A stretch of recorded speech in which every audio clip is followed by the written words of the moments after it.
Every board gaming collection needs a nostalgia-based game that brings back vibes of the past, but you know what? Includes nukes. And mine is from 1984. It's Supremacy. Supremacy is a 2 to 6 player Cold War game, and since it was made in the 80s, it definitely has some old school feel to it. But though it is broken in some of its things, like its stock market and its luck-based gaming, I find it fantastic. Not because of how it plays, but because of the way it makes you feel when you do. You'll be placing ships and armies onto a map, like a lot of other board games like Risk and such, but the difference is, in this, the goal is more to find technology and get the resources you need to take over the world. It's about the negotiation with the other players at the table.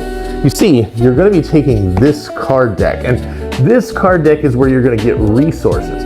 The thing though is that you have to declare what resources you want before you go digging through this deck. So for you, in order to get the nukes that we talked about that are prevalent in the game, I might have to only go a couple of cards into the deck. Hey, I got it, and that was not on purpose.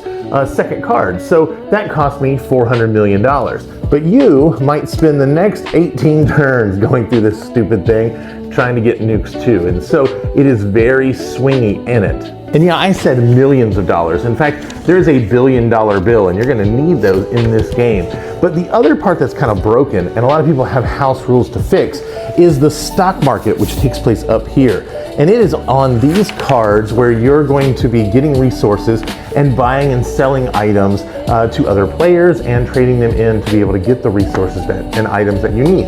And this stock market swings wildly, so that oil you have may be worth 1 million here, or it may be worth 1 billion. And it all depends on who gets to go first. And that's where this game becomes wild, and I think very easy to teach, because it is a game where you're going through stages. There's actually 7 printed on the board, and everybody has to do a couple of them, and then you get to decide on the others. Are you in or are you out, based on having an item in your hand? And so you don't know what everybody else is gonna do. But I will say, when the stock market hits $1 billion, everybody's gonna be going for it.